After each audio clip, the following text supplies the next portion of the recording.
Ayan na nga po mga ka-Apple, ito po yung part 3 ng ating Thailand tour.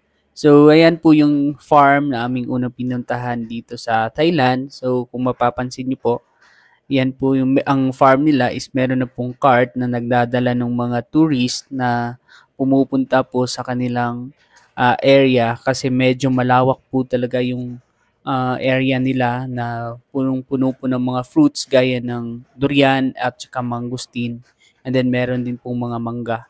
So, mag-isa lang po akong nakasakay dyan. Kasama ko yung mga employee ng mga Thai kasi naiwan po ako ng mga kagrupo kong mga Pinoy na pumunta dito sa Thailand. So, yan po yung mga sa mga gilid, yun po yung mga durian. And then sa may baba niyan is mga mangustin. So, patungo na po kami dyan sa aming first stop na kung saan doon kami kakain daw po ng mga different varieties ng durian.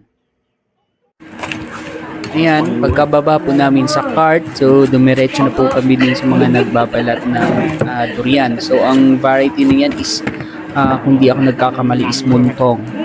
Pero yung ang napansin ko po sa mga siniserve nila ng mga durian is hindi pa masyadong hinog.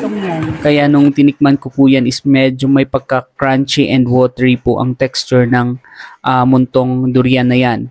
So, iwan ko lang kung talagang hinog na siya kung anong lasa. Pero sa base po sa taste na nalasahan ko is medyo crunchy pa po siya and then watery at hindi po siya masyadong matamis. Yun po yung napansin ko sa taste ng muntong na sinerve nila. So, ito naman po yung pinagmamalaki nilang mango sticky rice dito sa Thailand. So, meron po siyang sticky rice, mango, at saka cocoa milk. So, it's combination of 3 ingredients. Tapos, napakasarap po nito. At dapat isa po ito sa dapat nyong matikman kapag pumunta po kayo ng Thailand.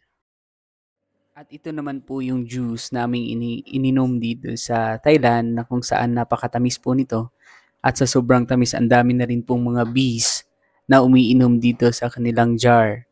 So ayan, kapag naipit po yan, siguradong mamamagay.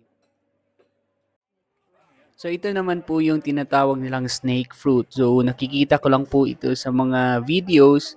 So ngayon, personally nakita ko na rin po itong fruit na to and ang lasa niya is parang overripe na langka. And ang sabi nila is meron din po tayong ganito sa may bandang Palawan.